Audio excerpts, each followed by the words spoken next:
जैसा कि last episode में हमने देखा कि डेमन हंटिंग टीम सब बन गई थी और अब चीफ पलादिन सभी टीम से कहते हैं कि भले ही डेमन हंट कंपटीशन खत्म हो गया है, लेकिन तुम्हारा डेमन गॉड को मारने का एम अब शुरू हुआ है। टोटल 72 डेमन गॉड्स है, जिसमें से 31 को हम जानते हैं और उनमें से 2 हम मार चुके हैं। अब डेमन गॉड पिलर उनका रीबर्थ करने से पहले हमें ह्यूमैनिटी के अंदर फिर से आग भरनी होगी और इसलिए हमें lowest rank serpent demon god को मारना होगा। इसका नाम एंडोमेरी है और उसके पास 90,000 स्पिरिचुअल पॉइंट्स है। अभी के लिए तुम इसे नहीं हरा पाओगे, इसलिए इसको हराने से पहले तुमको कई सारे टास्क करने पड़ेंगे जो तुम्हारी स्ट्रेंथ को बढ़ाएंगे। तुम्हें 7th रैंक को ब्रेक करना है और डेमन्स को मारना शुरू करना है। इससे ही ह्यूमन स्ट्रेंथ बढ़ती रहेंगी और हम अल्टीमेट बैटल जो डेमन्स ने शुरू की थी हम उसे खत्म कर पाएंगे। और फिर ऐसे एक एक स्टेप बढ़ते बढ़ते तुम्हें फाइनली डेमन एम्पर से लड़ना है। हाउ शान भी याद करता है कि उसके फादर ने भी उसे यही कहा था कि उसे स्ट्रॉन्ग नाइट बनकर डेमन एम्पर को हराना है।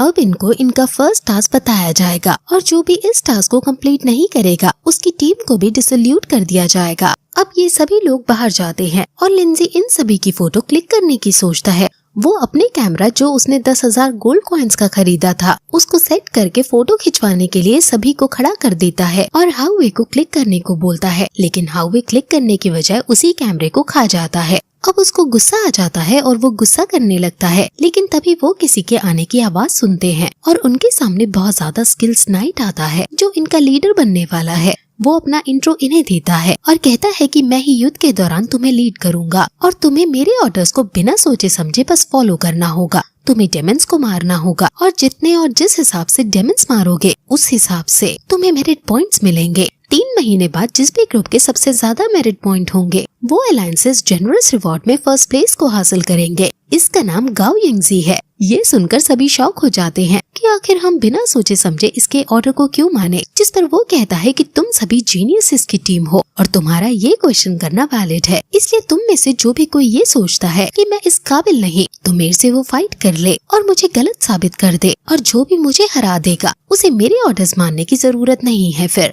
गाओ यिंगजी 7th ऑर्डर का नाइट है और इसके स्पिरिचुअल पॉइंट्स 20,000 से भी ज्यादा हैं और इसलिए ये इसको बिल्कुल नहीं हरा सकते हैं। इसलिए लिंजी एक तरकीब सोचता है और वो कहता है कि हम भला कैसे आपको हरा सकते हैं। ये तो चींटी को हाथी से लड़ाने की बात हो गई, इसलिए आप जीतने का क्राइटेरिया बदल दो। गाओ यिंगजी समझ जाता है कि ये चालाकों की टीम है, इसलिए वो कह देता है कि अगर तुमने मुझे 10 बार टच कर दिया तो तुम जीत जाओगे। असल में अगर इन्होंने इसे हरा दिया तो इनको 200 मेरिट पॉइंट्स भी मिलेंगे। मेरिट पॉइंट्स इनके लिए गोल्ड कॉइन से भी ज्यादा कीमती हैं। इससे ये यहाँ की सीक्रेट स्किल्स खरीद सकते हैं। लेकिन वो साथ ही साथ ये भी अब कह देता है कि अगर तुम एक बार भी मुझे टच नहीं कर पाए तो तुम्हारी टीम को तोड़ दिया जाएगा। मैंने पिछली 2 बार भी टीम को तोड़ रखा है, इसलिए तुम सोच समझकर अब अपना फैसला लेना। हाउशन कहता है कि आपको चीफ पलादिन ने भेजा है और हम आपके ऑर्डर्स को वैसे भी ओबे करेंगे, लेकिन एक नाइट होने के नाते हम चैलेंज को नहीं ठुकरा सकते हैं, इसलिए हम ये चैलेंज मंजूर करते हैं। वो हाउशन के स्पिरिचुअल स्वॉर्ड को देखकर हैरान हो जाता है और अब तुरंत उन पर हमला कर देता है।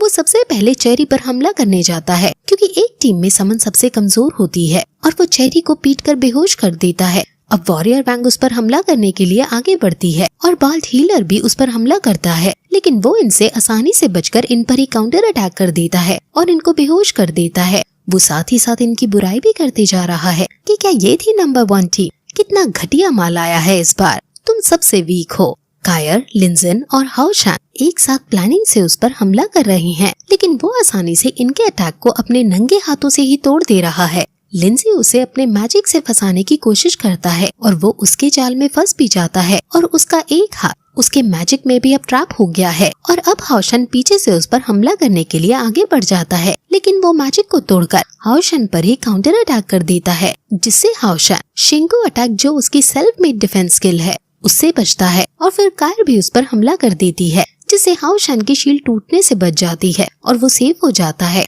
ये तीनों अच्छा टीम वर्क कर रहे हैं, लेकिन केवल 3 लोग अपनी ताकत से इतने ताकतवर नाइट को नहीं हरा सकते हैं। लेकिन तभी वॉरियर वैंग फिर से आ जाता है और बाल्ट हीलर उसे पैर से पकड़ लेता है ताकि वो भाग ना पाए और वॉरियर वैंग का अटैक उस पर लगने ही वाला था कि तभी वो उछल जाता है और हीलर को उसका अटैक लगते लगते बचता है, लेकिन वो घायल हो जाता है। वो हैरान है कि इन दोनों ने इतनी जल्दी कैसे रिकवर कर लिया। और हीलर भी वॉरियर वैंग पर गुस्सा होता है कि तुम अभी मुझे मार ही देती, लेकिन वो कहती है कि तुम्हें खुद मुझसे दूर रहना चाहिए था। ये दोनों आपस में ही लड़ रहे हैं और कोई टीम वर्क नहीं बना पा रहे। और हीलर अब अपने हैमर यानी गदा से उस पर हमला करने के लिए आगे बढ़ता है और फिर वॉरियर वैंग भी उस पर हमला करने को आती है, लेकिन वॉरियर वैंग का अटैक हीलर को ही लग जाता है और वो दूर जाकर गिरता है। अब हाओशान वहाँ आकर उस पर हमला कर देता है और फिर कायर भी उस पर अपने ऑब्सीडियन अटैक से हमला करती है। कायर और हाओशान बहुत अच्छे टीम वर्क के साथ उस पर हमला कर रहे हैं, लेकिन फिर भी इनफ स्ट्रेंथ ना होने की वजह से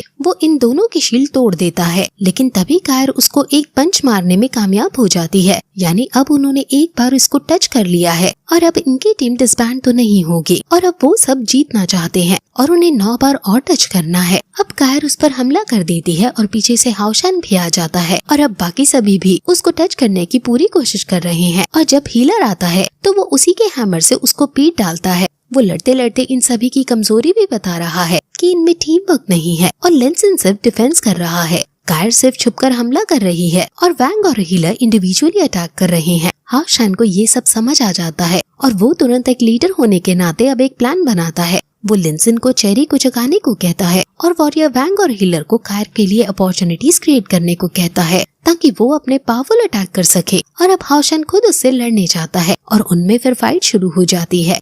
वहीं लिंसन अपनी महंगी दवाई चेरी को पिलाकर उसे होश में लाता है और चेरी अपने टूटे हुए अम्ब्रेला को देखती है, जिससे उसे बहुत ज्यादा गुस्सा आ जाता है और वो अपने इस गुस्से में बीस्ट समन करने लगती है।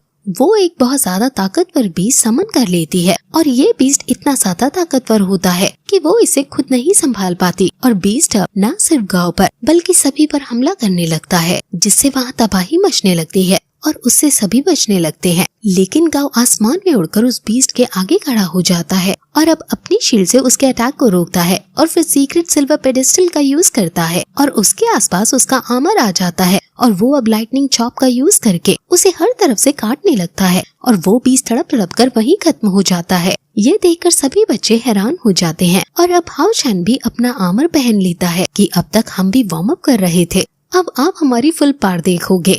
बाकी मेंबर्स भी अब अपने आर्मर को पहन लेते हैं और अब इनमें अच्छी तरह फाइट होगी और इसके बाद ये एपिसोड फिर यहीं खत्म हो जाता है।